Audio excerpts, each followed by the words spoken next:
माँ पार्वतींकर 10टी अवतार जहाँकि 10 महाविद्या नाम प्रसिद्ध सेमानंक मध्यरु प्रथम स्वरूपटी हेउछि माँ काली। माँ कालींकर 4टी हाथ अछि। से 2टी हाथ रे बरमुद्रा और अभय मुद्रा को धारण करिसेंती एवं अन्य 2टी हाथ रे खड्ग और कटामुंड को धारण करिसेंती। एहा सहित से गलारे मुंडर माला मध्य धारण करिथांती। कथा 1 कालिका पुराण अनुसार थरे हिमालय रे अवस्थित मतंग मुनिंक आश्रम को जाई देवता माने महामायांक स्तुति कले। स्तुति रे प्रसन्न होई मतंग ऋषिंक कन्या रूप रे भगवती देवता मानंकु दर्शन देले और पचारिले तुमे काहार स्तुति करुछ। सही समय रे देवींक शरीररु कला पहाड़ समान कला वर्णर एक दिव्य नारी प्रकट हेले। सेही महा तेजस्विनी देवी देवता मानंक तरफरु उत्तर देले एमाने मोर ही स्तव करुछंती। से कजल परी कला होइतिबारु तांकर नाम हला काली।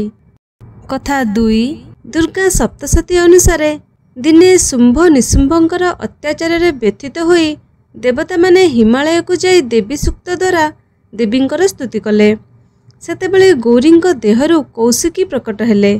कौशिकी अलगा हेबा द्वारा माँ पार्वतींकर स्वरूप कृष्णवर्ण होईगला और से काली नाम रे विख्यात हेले।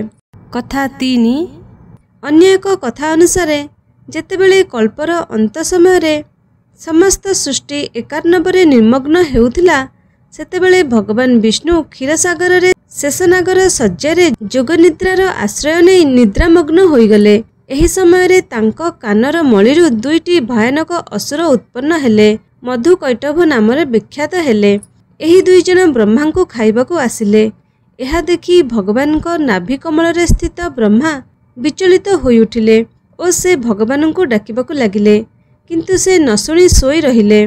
सेतेबेले से आद्य भवानी स्तुति कले जार फलस्वरूप भगवान को नेत्र मुख नाक बाहु हृदय तथा वक्षस्थल बाहरी आसी माँ काली तांको समक्ष रे ठिया हेले।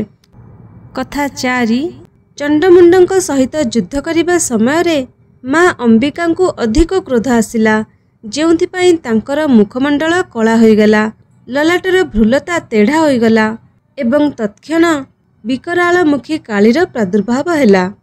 कथा 5 महर्षि वाल्मीकि एक गुप्त रामायण लिखिथिले। तार नाम अद्भुत रामायण। एही अद्भुत रामायण अनुसार रावणर मृत्यु परे सहस्रमुखी रावण रामंक सहित युद्ध करने आसिला। आउ ता सहित युद्ध करी करी भगवान राम मूर्छित होईगले। सीता तांकु अर्थात रामंकु मृत होई जाइछन्ति भाबी अतिशय क्रोधित होईगले एवं काली रूप में प्रकटित हेले और सहस्रमुखी रावणर बध करथिले।